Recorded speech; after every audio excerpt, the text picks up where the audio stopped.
Ce bulletin vous est présenté par Meubles Éco-Déco, une boutique unique en région où vous trouverez tout pour agrémenter votre décor. Une visite vaut 1000 mots.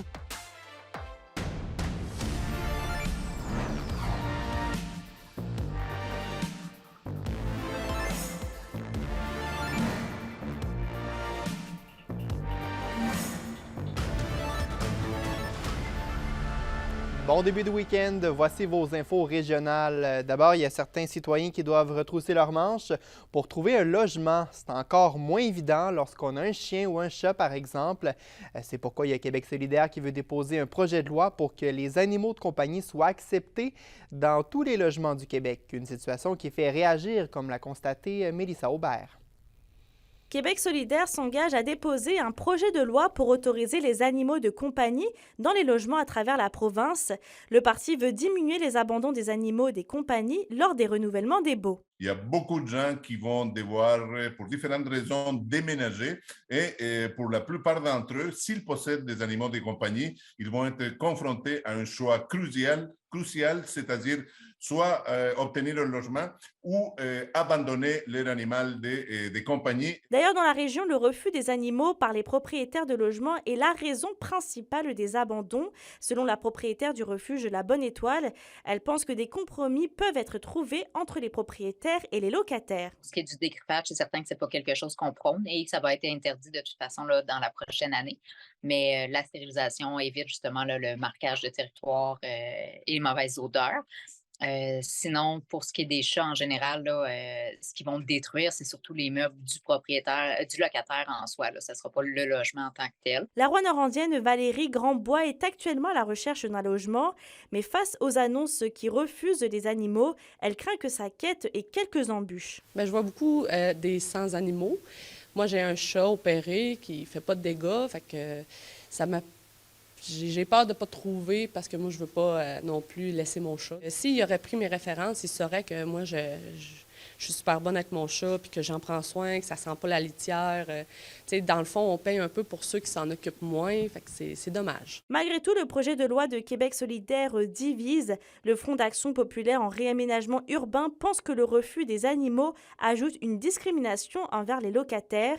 Du côté de l'Association des propriétaires du Québec, on est d'avis que le projet de loi ne tient pas compte de la réalité. Ça fait en sorte que déjà, pour une personne qui aurait un animal, particulièrement des chiens, fait en sorte qu'ils ont déjà pas de logement ou peu de logement sur le marché. Et donc, on vient rajouter ce fardeau de trouver un logement dont le propriétaire accepterait des animaux. Ceux qui soutiennent ce projet de loi-là. Donc, ici, des exemples de la France, de l'Ontario, des endroits où on peut demander un dépôt de garantie quand on a un animal dans le logement, ce qui est interdit au Québec. Pour l'instant, le taux d'inoccupation dans la région est en dessous des 1% selon les plus récentes données de l'Observatoire de l'Abitibi-Témiscamingue. Pour être en équilibre, on devrait être autour des 2 et 3%. Mélissa Aubert, RNC Nouvelles, Rwanda.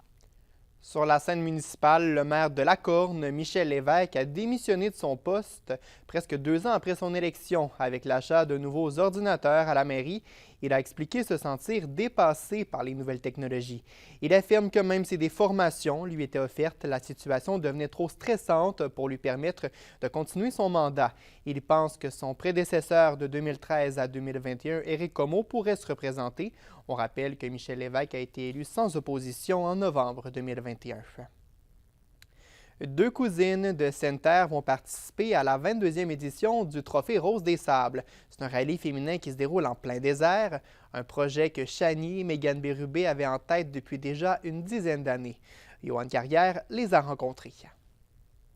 5000 kilomètres dans le désert marocain avec pour seul outil une boussole et un livre de route.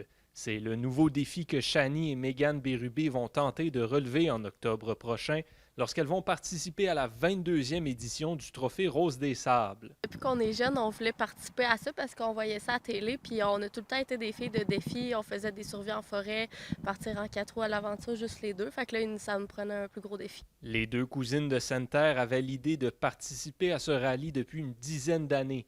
Les astres se sont finalement alignés pour qu'elles puissent se lancer dans cette aventure. Une expérience personnelle aussi, là, tout le moral, en équipe aussi. Ça va être vraiment... ça va être un défi vraiment plus grand qu'on espère réaliser, là, de se rendre au point A, au point B. Le Trophée Rose des Sables est un rallye-raid entièrement féminin qui comporte 7 étapes. Les équipes sont classées selon leur distance totale parcourue et non leur temps pour rallier l'arrivée. La compétition vient également en aide à différentes associations, dont une qui touche particulièrement la famille Bérubé. Notre papy, il a eu le cancer du sein, fait que dans le fond, cette cause-là est vraiment importante pour nous. Fait qu'il y a une participation aide à cette cause. Une fin de semaine de formation va se tenir en France et à Québec cet été. Bien qu'il soit difficile de s'entraîner pour une semaine dans le désert lorsqu'on habite au Québec, Shani et Mégane Bérubé comptent piger dans leurs expériences passées pour se préparer à affronter cette épreuve. Bien, on a déjà fait une survie en nature quand on était jeune de 2 jours. On a piqué à travers le bois avec une boussole, puis on a construit un tipi, on a dormi dedans, on s'est fait un feu. Puis là-bas, il y a une étape qui ressemble pas mal à ça. Oui, c'est l'étape, on est laissé à tout seul 2 jours et une nuit en forêt. Bien, en forêt, là, c'est dans le désert, fait que c'est sûr que ça sera pas pareil, les mêmes conditions, pas partout. L'édition 2023 du Trophée Rose des Sables va se tenir du 10 au 22 octobre. Les équipes vont se rejoindre en Europe avant de mettre le cap sur le Maroc. Yoann Carrière, RNC Nouvelles, Val-d'Or. Donc, on leur souhaite bonne chance. Un élan de générosité se fait sentir pour une agricultrice du Témiscamingue atteinte de cancer. Une campagne de socio-financement a été lancée pour venir en aide à Nancy Gélina qui doit mettre sa ferme de côté à Nédélec pour se concentrer à combattre la maladie. La campagne de socio-financement vise à pallier l'absence de revenus qu'elle va subir l'été prochain dû à l'annulation de sa saison. Jusqu'à présent, plus de 7 000 $ ont été récoltés sur un objectif de 40 000 $. La Société Alzheimer Abitibi-Témiscamingue demande au gouvernement la création d'un fonds qui serait dédié à la maladie. L'organisme souhaite que Québec se dote des moyens financiers et des ressources humaines qui sont nécessaires, alors que le nombre de personnes atteintes d'Alzheimer ne cesse d'augmenter. Selon des projections, la maladie va progresser de 145 % au Québec d'ici 2050. Ça pourrait représenter jusqu'à 5 000 personnes en Abitibi-Témiscamingue. J'en ai discuté avec la Société Alzheimer de la région plus tôt aujourd'hui. C'est vraiment la création, dans le fond, d'un fonds dédié à la maladie d'Alzheimer et autres troubles neurocognitifs dont on inclut des maladies comme le corps de Lewy, la dégénérescence frontotemporale, l'ensemble des troubles neurocognitifs pour vraiment répondre, dans le fond, à l'augmentation du nombre de cas qu'on va voir au cours des 30 prochaines années. On parle au Québec d'une augmentation qui serait autour de 145 %, donc c'est majeur et c'est bien sûr lié là, en grande partie au vieillissement de la population. Là. Donc, on veut pouvoir préparer le système de santé, mais également aussi travailler tranquillement à la réduction des facteurs de risque, puis s'assurer d'offrir là, suffisamment de services aux personnes qui vont être touchées. Et on aimerait que ce fonds serve à quoi, justement? Donc, le premier élément, ce serait vraiment de préparer un peu notre système de service, puis aussi de travailler au niveau de la coordination. Donc, il y a plusieurs organisations maintenant qui travaillent auprès des personnes qui sont touchées par les troubles neurocognitifs, que ce soit parmi les organismes communautaires, les entreprises d'économie sociale et le réseau public de la santé. Donc, s'assurer de coordonner tout ça, puis d'amener une réponse là, concertée. Mais également, un volet important aussi, c'est qu'on remarque de plus en plus qu'il y a des facteurs sur lesquels on peut travailler pour retarder l'apparition des symptômes de la maladie et aussi ralentir la progression de la maladie. Donc, de vraiment le traiter comme un enjeu de santé publique majeur. Donc, est-ce que je comprends qu'il y a un manque de financement présentement ou c'est simplement pour arriver à suivre la courbe là, de gens atteints de la maladie qui risque d'augmenter? Oui, je pense qu'on peut reconnaître quand même qu'il y a un certain manque de financement. On voit qu'on a de la misère à répondre à l'ensemble des besoins là, des personnes touchées par la maladie. Mais il y a aussi, dans le fond, pour répondre au fait que non seulement le nombre de personnes touchées va augmenter, mais également, on le sait que les familles maintenant sont moins nombreuses qu'elles l'ont déjà été. Puis également, les familles sont souvent plus réparties sur l'ensemble du territoire ou même des fois à l'extérieur.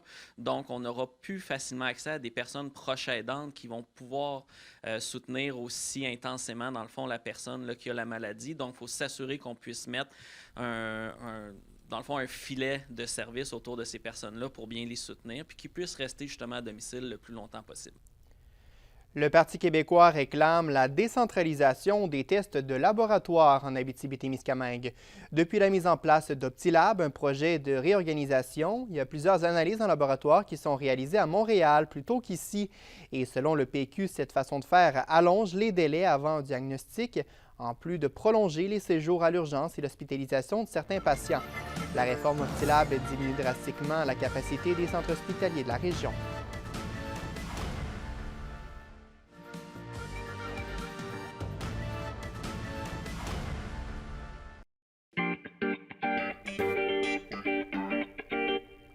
Pas les activités qui manquent depuis les derniers jours pour souligner la dernière fin de semaine de relâche. Il y a une activité spéciale qui est prévue demain au Parc national d'Aiguebelle. Durant la soirée, vous êtes invité à profiter du ciel étoilé tout en buvant un bon chocolat chaud. C'est une activité qui est gratuite. À partir de 6 heures, on va avoir une activité animée sur les étoiles, sur notre ciel étoilé. Donc, animée par une de nos gardes de parc. Puis, il va y avoir même des astronomes amateurs. Puis, ils vont venir avec leur équipement. Donc, c'est super intéressant pour les gens qui ont le moindrement un intérêt pour le ciel étoilé. Accompagné avec ça, on va avoir un sentier illuminé qui est juste derrière, qui va commencer juste derrière nous. La glissade aussi va être illuminée.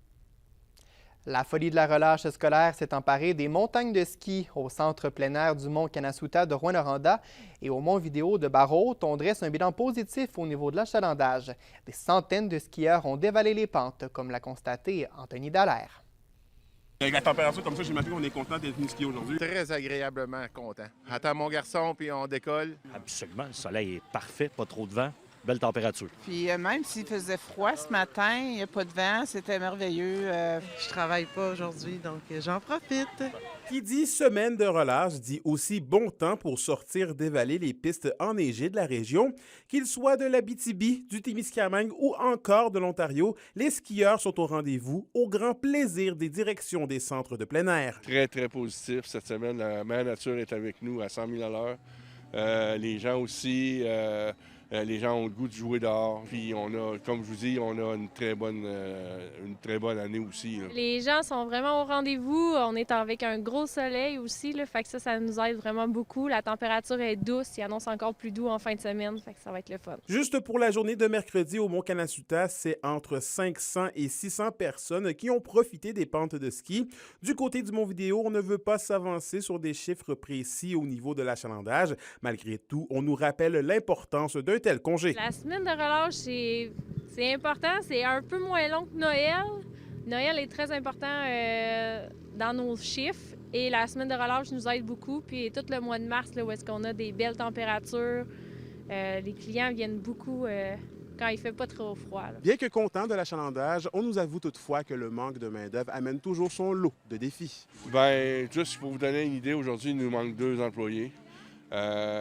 Donc, mon directeur de montagne est sur le terrain, sur une des remontées, puis moi, je suis aussi sur le terrain. Je vous dirais 60% du temps, un tel rentre pas, lui rentre pas, puis c'est un défi un peu à tous les jours. En plus du ski, diverses activités sont prévues ce week-end à la montagne de Barrault. L'événement V-Jam et le spectacle de David Jalbert sont présentés samedi.